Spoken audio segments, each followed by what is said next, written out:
On the 8th anniversary of my relationship with Charles, I was overjoyed as I prepared a feast to propose to him. Instead, I received a photo and a voice message from his childhood friend, Sophia. In the photo, Charles was gently embracing her, his eyes filled with a love I had never seen before. In the voice message, Charles joked with his friends, saying, "Emily and I are just playing around, there's no way we're getting married." However, after I gathered my disappointment and decided to leave, he knelt down with a diamond ring, pleading for me to love him once more.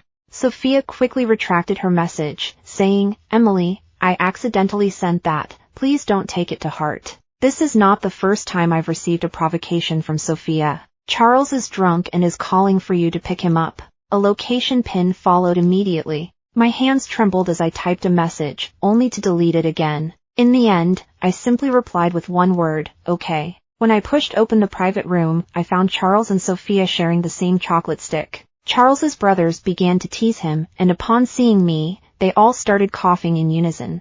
Sophia pretended to be surprised and affectionately patted Charles's face, saying, "Your wife is here." Charles bit into a chocolate bar and frowned in displeasure, saying, "Today is a gathering for us brothers. What are you doing here, woman?" Charles's words left me at a loss. "I asked your wife to pick you up.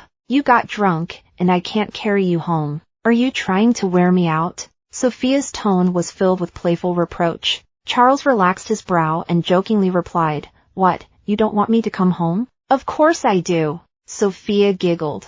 I interrupted their conversation, wanting to take Charles away. Seeing the ambiguous lipstick stain on his neck that matched the shade on Sophia's lips, I couldn't help but speak up. "Charles has a girlfriend, and I hope you'll be more mindful of your behavior when you're playing around." Sophia put on a look of grievance and said, "Sister-in-law, you misunderstood my relationship with brother Charles. We were just playing a game after losing a dare, and there are so many guys here." "Yeah, sister-in-law, we've grown up together, so you can rest assured about that," Charles's friends chimed in.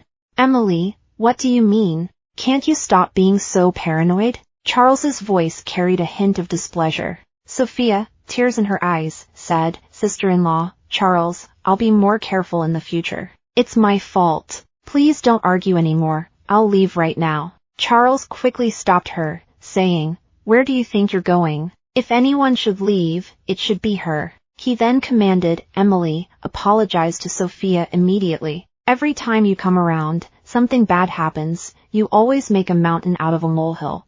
I stubbornly remained silent. Sophia broke free from Charles's grasp and rushed out of the room, tears streaming down her face. "It seems to be raining outside," someone remarked. Charles glared at me angrily, saying, "If anything happens to Sophia, you and I are not done." With that, he grabbed my umbrella and car keys and hurried out. I stood there in a daze. Outside, the heavy rain hit the ground with a loud thud, yet my heart remained surprisingly calm. I walked aimlessly in the rain. My long relationship with Charles had evolved from school uniforms to wedding gowns.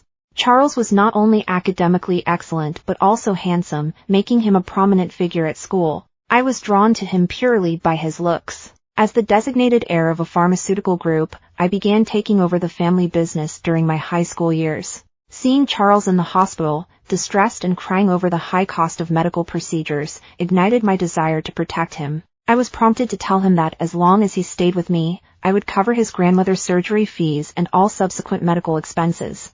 He agreed.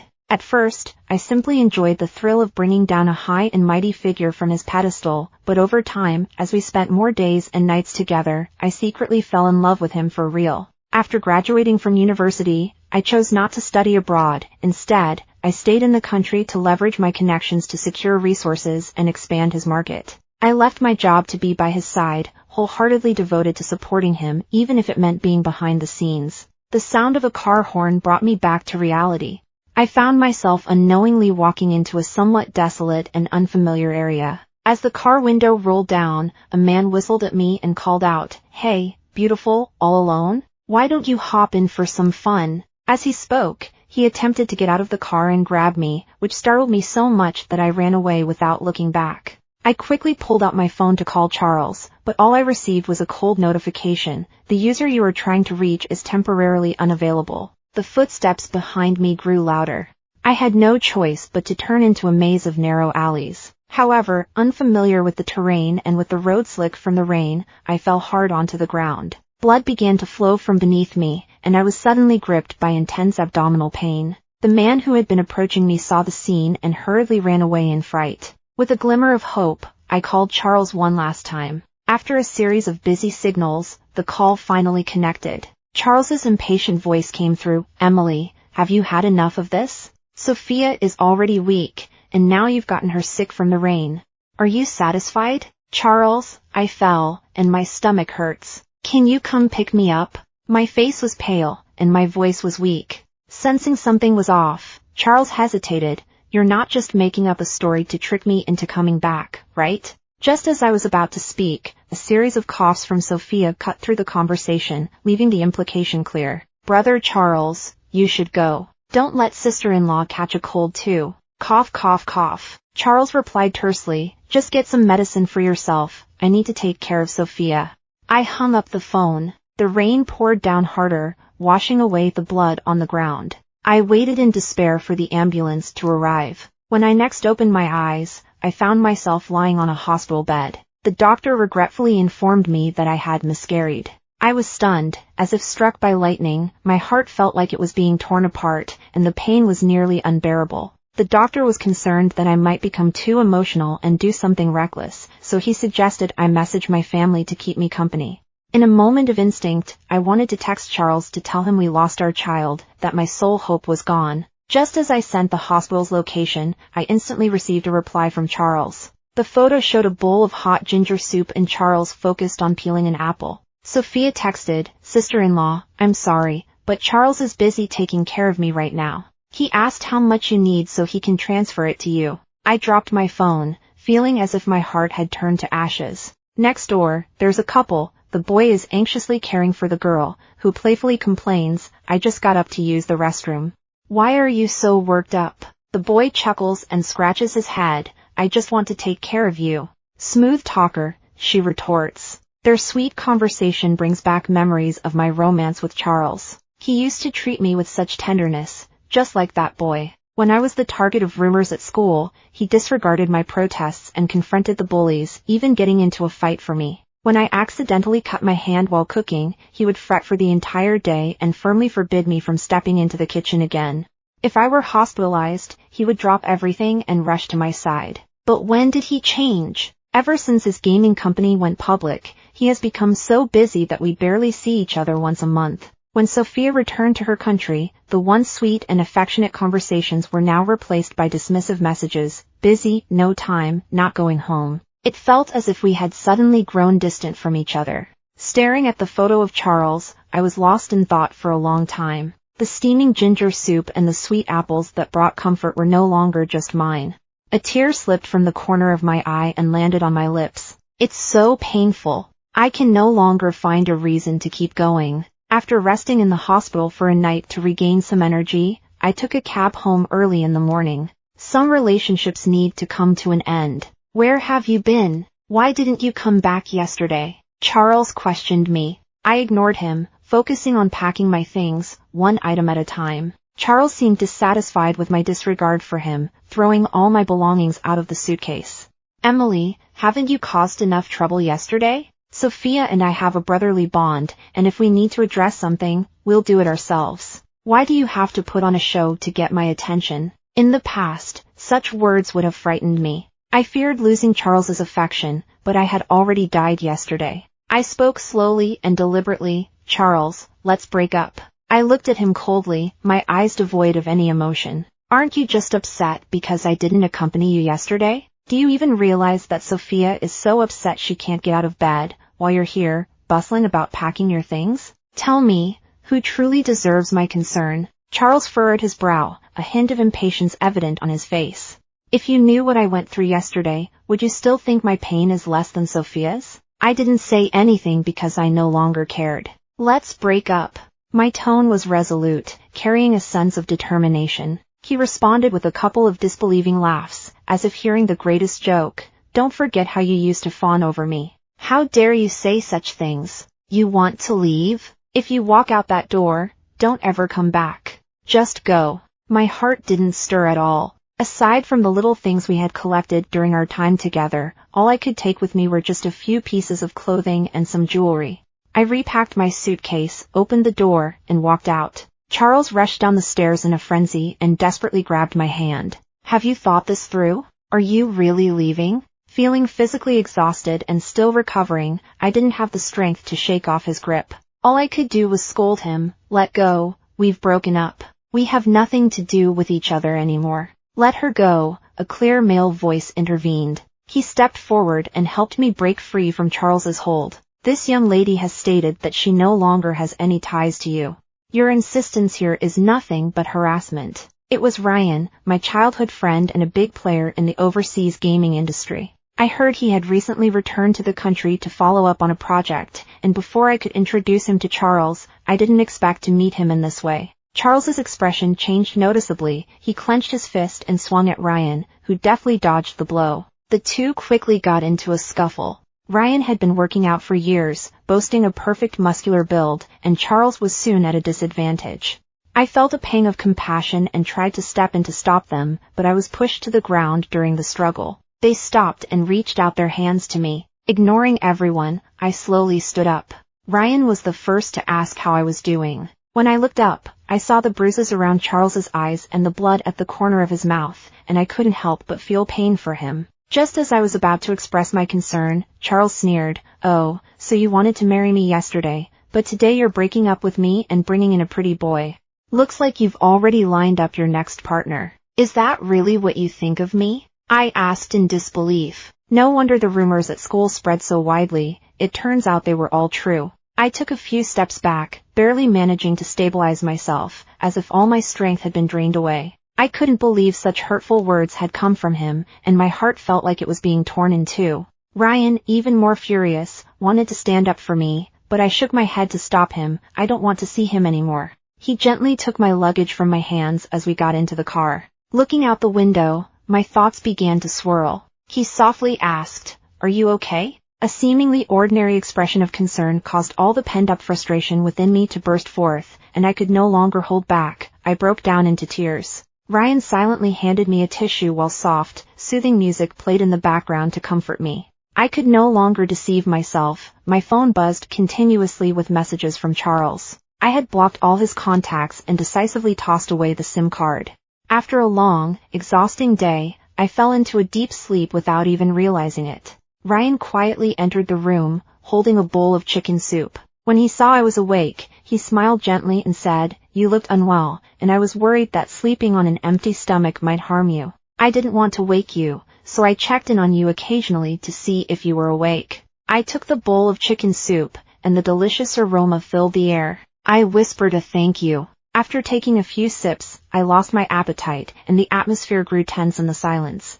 He asked about my future plans, and after thinking for a long time, I replied, "I plan to take over the anime company my parents bought for me while I study and see how it goes. I'm going to look for a place tomorrow after work. Sorry for bothering you today." Ryan didn't say much. He just nodded, took away the bowl, and advised me to get some sleep before leaving. Before coming to the office, I had spoken with my uncle, who had gone into great detail about the things I should be aware of. I specifically asked my uncle to conceal my identity, and as the team leader, I quickly adapted to the work environment. My colleagues were all very friendly towards me, except for Minister Lucy. She always seemed hostile, occasionally expressing her dislike for me in subtle ways. I intended to confront her as soon as she returned from the restroom, but I overheard her on the phone with Sophia. "Sophia, let me tell you, the mistress who broke you and Charles apart is now working at our company, under my supervision. I don't know if she's landed a rich guy, but she really knows how to play her cards. So, it turns out someone is unaware that they're a mistress." I didn't rush in to expose her, I simply listened quietly. This heartless woman, who has been lazy and indulging for so many years, has finally been discarded by Charles. Just yesterday, she caused such a stir that Charles didn't even get a good night's sleep. "Good Lucy, please help me teach her a lesson." "Sure thing. The lead group is notoriously difficult to work with. I'll assign her to sign the contract, and if she can't handle it, I'll fire her." After the two of them came to an agreement, they broke into a conspiratorial laugh. I smiled faintly. Let's wait and see. Fortunately, during my years away from the workplace, I never gave up on my interests and even self-studied a lot of basic computer skills. Lucy couldn't pinpoint my mistakes and instead kept piling on the workload.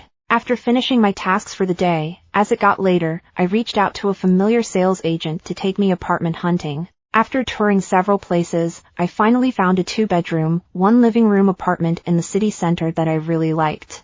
Not only was it conveniently located, with a large supermarket behind it, but it was also just a 10-minute commute to the office by subway. I was eager to finalize the deal on this apartment. Just then, I ran into Sophia and Lucy, who were also looking at apartments in the sales office. I initially intended to pretend I didn't see them, but Sophia called out first, "Emily, is that really you?" I couldn't bring myself to admit it. After all, do you still have any money left after leaving Charles? Seeing that I was ignoring her, she became even more aggressive. Her eyes scanned me up and down, and she disdainfully said, "Some people really don't understand the value of money until they've managed their own finances. Do you even know what housing prices are like? Besides clinging to Charles and leeching off him, what do you have to offer? Or have you managed to land a wealthy partner?" She deliberately raised her voice, drawing the attention of everyone in sales. After my parents tragically passed away in a car accident, I had withdrawn from public life.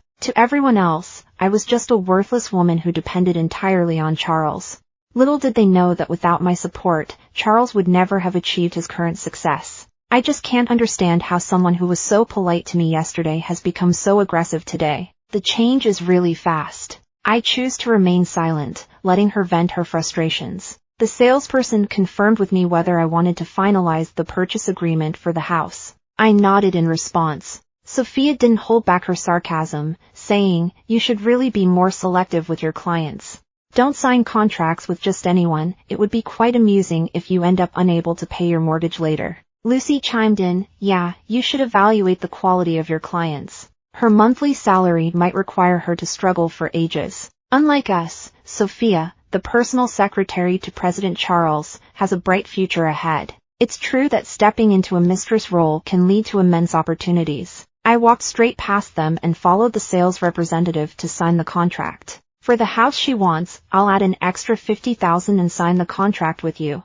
Sophia followed me inside. "You're quite relentless," I remarked. "Increase it by 100,000. I didn't waste any words. "Make it 150,000, Sophia shot back, her confidence rising. Seeing my hesitation, Lucy sneered, "I advise you to just give in to Sophia. Otherwise, you'll end up burdened with debt," feeling both sad and distressed. Before I could respond, Sophia took the initiative again, "Raise it to 200,000. The salesperson hesitantly asked, I sighed and nodded helplessly. Sophia triumphantly snatched the contract from the salesperson's hand and signed her name without a second glance. The salesperson beamed and said, "All right, miss. The price for this suburban villa is $11 million. With the homeowner's discount of 10%, it comes to $9 million, plus an additional 200,000, totaling $1 million. Would you prefer to pay via Alipay or credit card?" At the moment she heard the price, Sophia nearly lost her balance, and Lucy promptly caught her.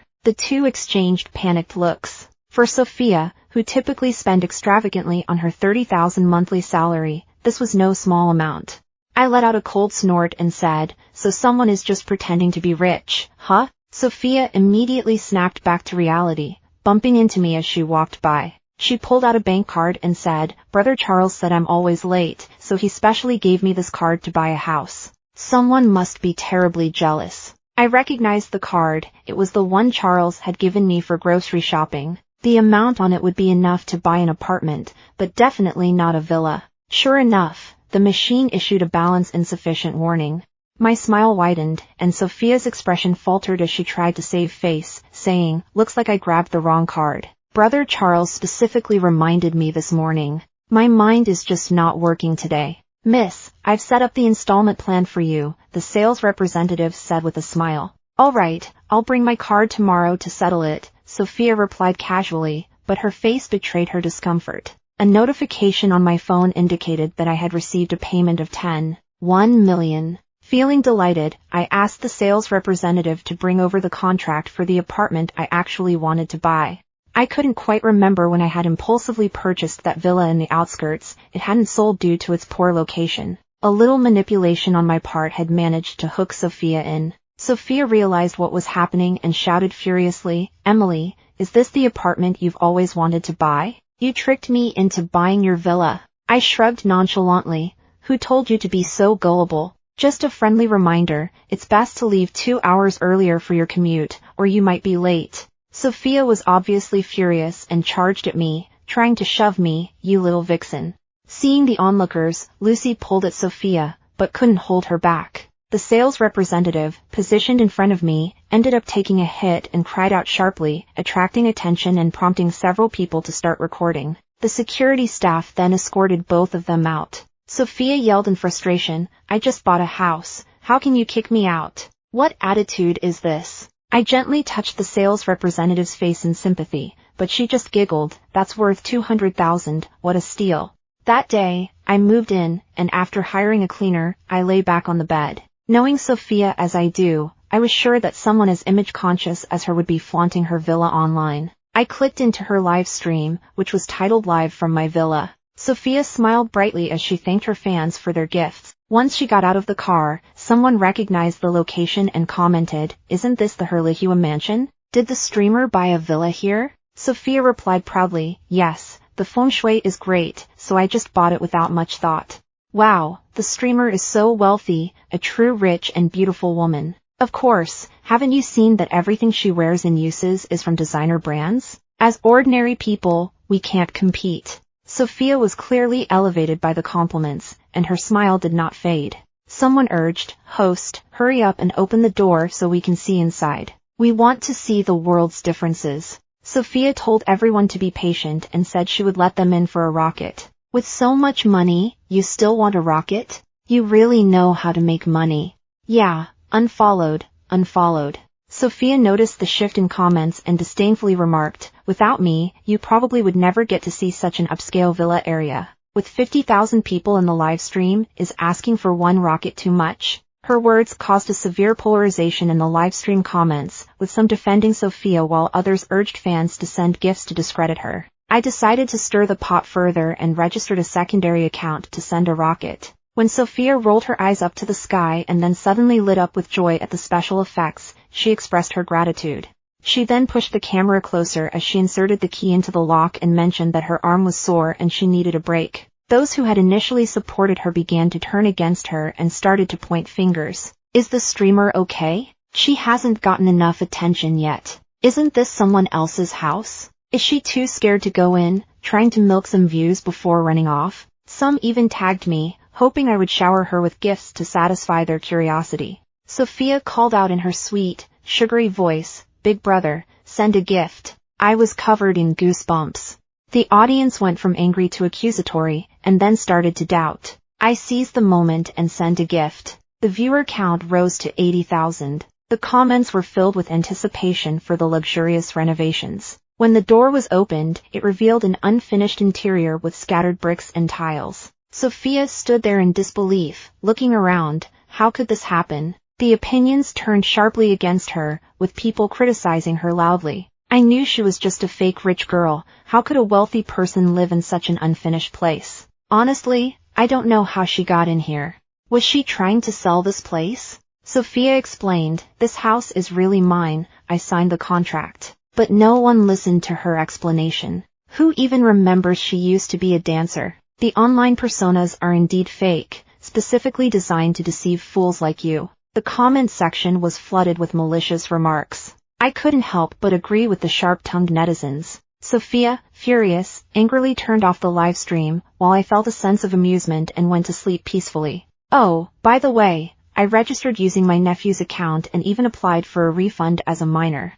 As soon as I arrived at work in the morning, my colleagues looked at me strangely. The chubby girl sitting next to me quietly pulled me to the break room. Emily, the department head Lucy has been spreading rumors in the office that she saw you getting out of an old man's car. She also accused you of falsely advertising and scamming her friend in the process of selling a house. What a huge mouth, spreading nonsense and turning things upside down. I gently laughed and asked, You don't believe her, do you? The chubby girl shook her head.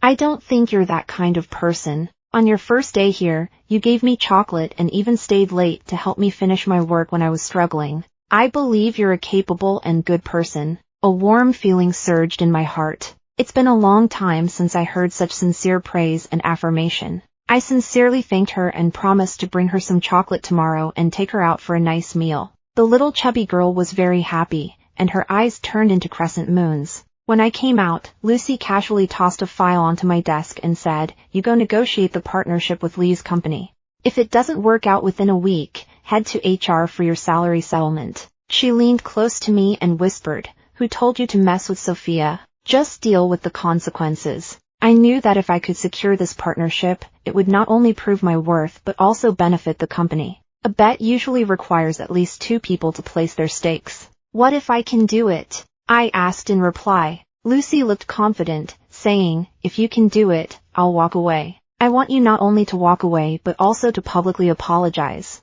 You know what I'm talking about. Do you dare? What's there to be afraid of? This project has President Charles's attention, and Sophia will definitely secure it, while you'll just be out." Lucy patted my shoulder and laughed lightly. The stakes had officially entered the countdown. I carefully reviewed and revised the overall plan, filling in the gaps, and conducted a detailed analysis of the Lee Group after researching online. The Lee Group does not exclusively collaborate with large companies, they are open to engaging with small or new companies that offer innovative ideas. However, they have not ventured into the animation industry, and I do not have enough connections to approach them directly. I chose the simplest method by scheduling an appointment with the company, only to be informed that Mr. Lee was on a business trip and wouldn't return for 3 days. During those subsequent 3 days, as the lights in the building went out, I still did not get the chance to meet him. With only 1 day left, I thought of someone who might be able to help me. As soon as I reached the bottom of the stairs, a sharp pain stabbed at my stomach, an old issue flaring up again.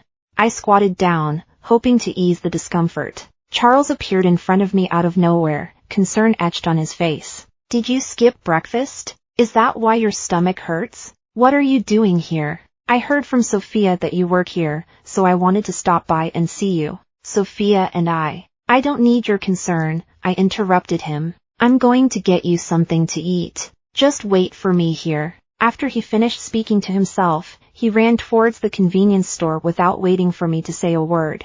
As I tried to get up, I nearly tripped over myself and fell into a warm embrace. "I'll take you to the hospital," Ryan said as he picked me up and carried me to the car. "I don't need to go to the hospital, I just need to rest for a bit." He handed me my favorite pearl milk tea with 3 points of sugar, which he must have bought earlier. The sweetness warmed my body, greatly easing the intense pain in my stomach. Ryan opened the medicine cabinet and handed me some ibuprofen. Curiously teasing, I said, "You're so considerate, your girlfriend must be lucky."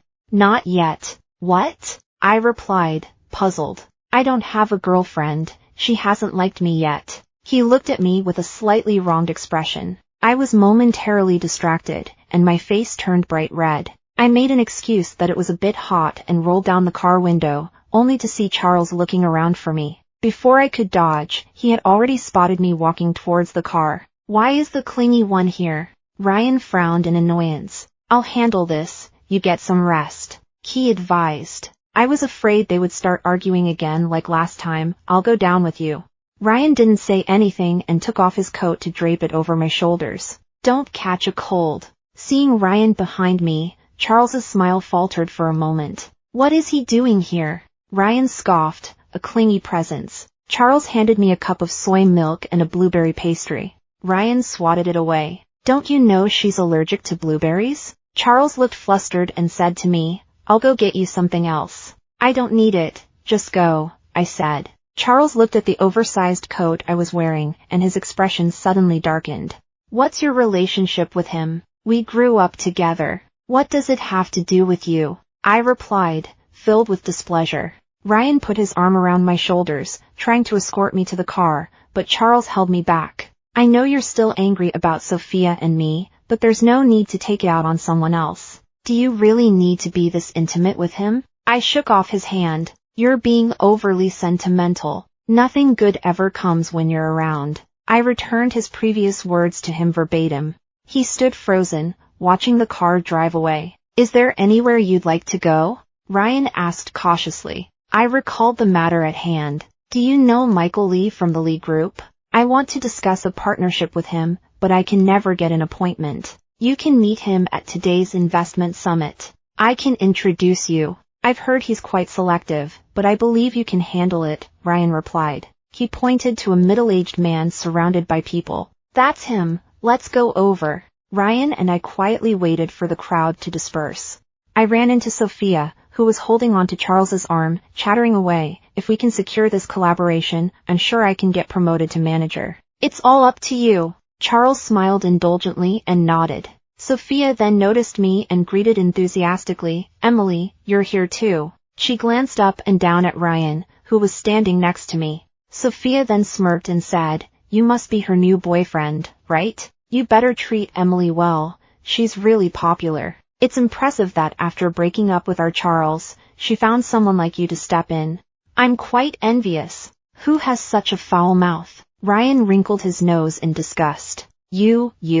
Sophia stammered, at a loss for words. She turned to adjust Charles's collar, her eyes glancing sideways with an air of exaggerated pride and artifice. I understood she was trying to make me jealous, but my heart had long since died. I kept my gaze fixed on Michael Lee, not giving them even a glance. Sophia looked in my direction and said, are you here to sign a collaboration as well? But it might be for nothing this time. Your small company probably won't meet the threshold. Hearing this, Ryan pulled out his business card and replied, oh, really? Then I guess I should terminate the collaboration between Hive Group and Goose Group. After all, a small company can't meet the threshold. Sophia quickly glanced at Charles, who pressed his lips tightly together, his eyes cold and distant. Ryan didn't give them a chance to explain and added, he doesn't need to rely on big players, he and I are already big players in our own right. Michael Lee was finally left on his own. Let's go, brother Charles.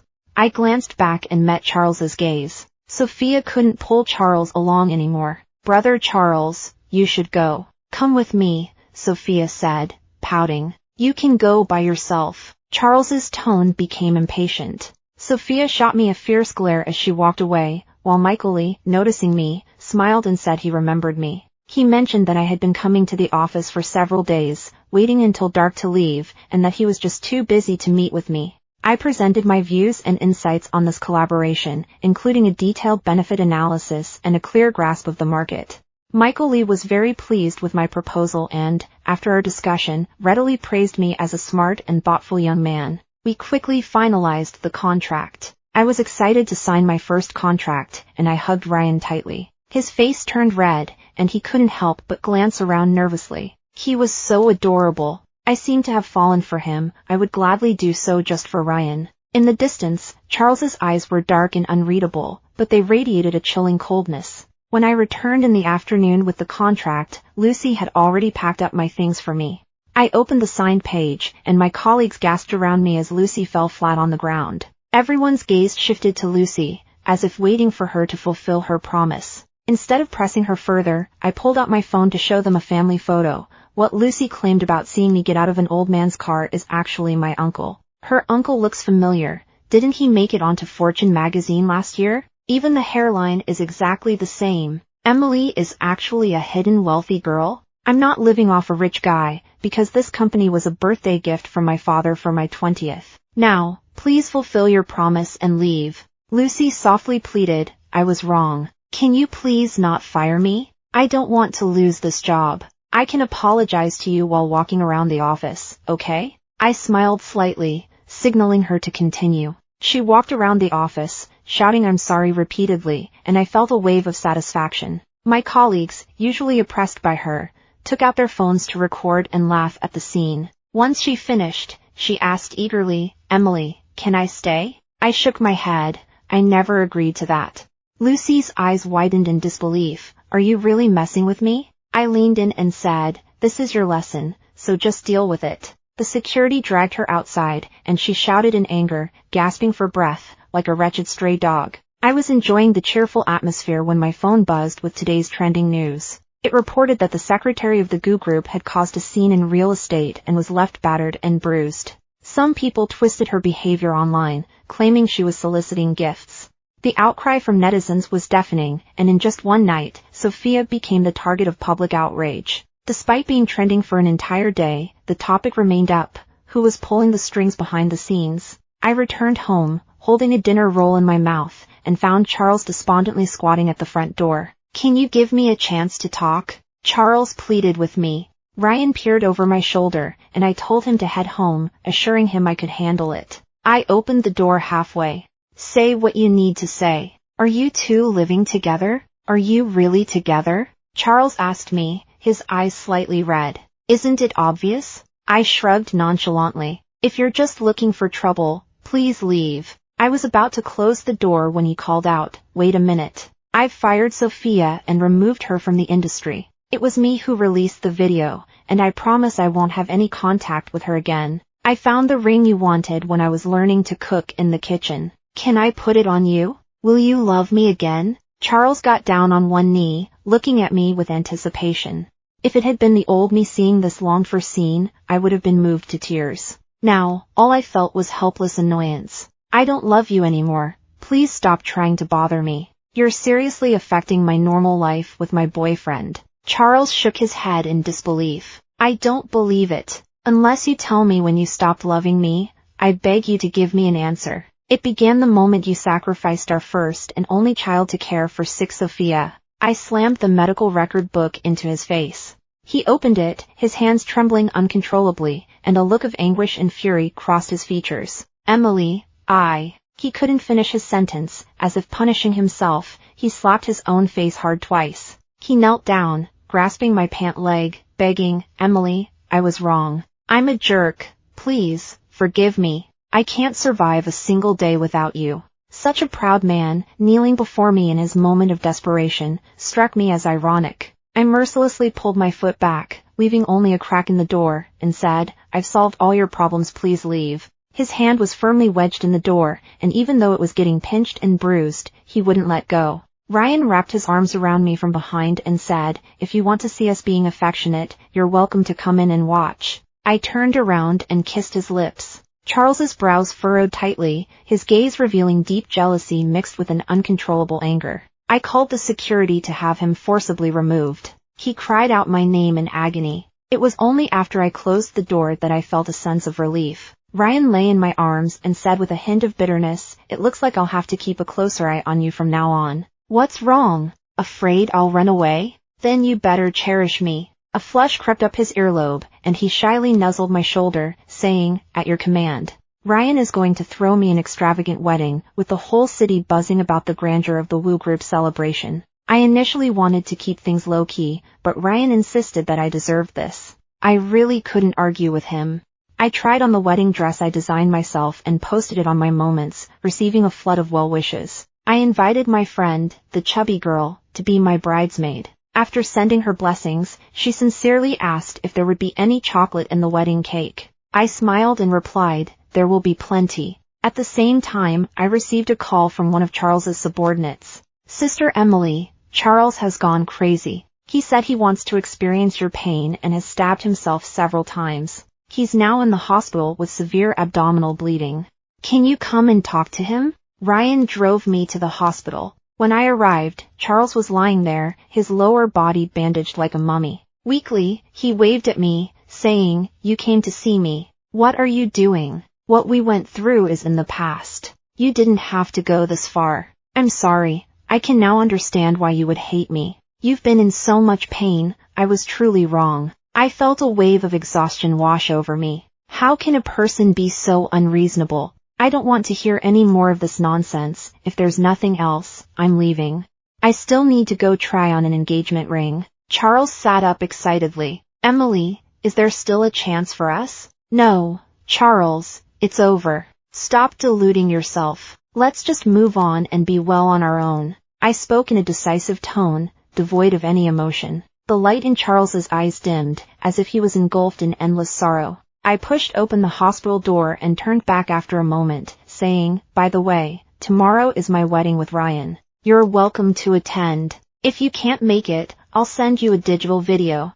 Ryan took my hand, carefully helping me try on different engagement rings. I want to choose the biggest and most expensive one. I affectionately tapped his head, teasing, jealousy at its finest. The wedding scene I have longed for countless times, wearing a wedding dress I designed myself, exchanging diamond rings with the one I love. I shed tears of happiness, which he gently wiped away. He remembered my request before the wedding to protect my beauty. He said that no matter how stormy it gets, he is willing to be my umbrella. Mr. Ryan, in wealth or poverty, in health or sickness, through the ups and downs of life, will you stay by my side, unwavering, until the end of time, whenever I need you the most? I will. Miss Emily, whether in wealth or poverty, in health or sickness, through the highs and lows of life, will you promise to stay by my side, unwavering and steadfast, for all eternity, especially in times of need? I do. Petals fell, and we shared a passionate kiss as witnesses looked on.